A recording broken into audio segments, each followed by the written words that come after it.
എങ്ങും നിറഞ്ഞൊരമ്മേ, എനിക്കന്നം തരുന്നൊരമ്മേ, അറിവിൻ പൊരുളായി നിറയുമമ്മേ. ഒരു മിനിറ്റൊക്കെയാണ് അമ്മയെ കാണാനായിട്ട് ഓരോരുത്തർ ആഗ്രഹിക്കുന്നത്. നമ്മളിപ്പോൾ അത്ര ആഗ്രഹിച്ച് തന്നെയാണ് നമ്മളും പോകുന്നത്. അമ്മയുടെ മുമ്പ് ഞങ്ങൾ ചോദിച്ചു, ഞങ്ങളൊരു പാട്ട് പാടിക്കോട്ടെ എന്ന് ചോദിച്ചു. ഭജനയല്ലേ, എത്ര നേരം വേണമെങ്കിലും പാടിക്കണം.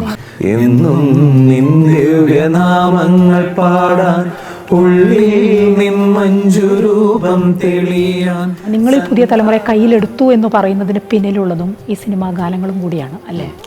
അതുണ്ട്, ഉറപ്പായിട്ടുമുണ്ട്. അപ്പോൾ ആൾക്കാർക്ക് ഭയങ്കരമായിട്ട് എന്താ പറയുക, ഒരു ഗൂസ് ബോംസ് മോൻസൊക്കെ വരും. അപ്പോൾ പെട്ടെന്ന് ഒരു പാട്ട് കേൾക്കുമ്പോൾ മനോഹരി രാധേ രാധേ മുരാരി നിവിടെ പെണ്ണേ. ഭക്തിഗാനാലാപന ലോകത്തെ നവമാധുരി ടീം നന്ദഗോവിന്ദവുമായുള്ള പ്രത്യേക അഭിമുഖം. നന്ദഗോവിന്ദം ഭക്തിയുടെ അമൃതോത്സവം നാളെ വൈകുന്നേരം 6 മണിക്ക്.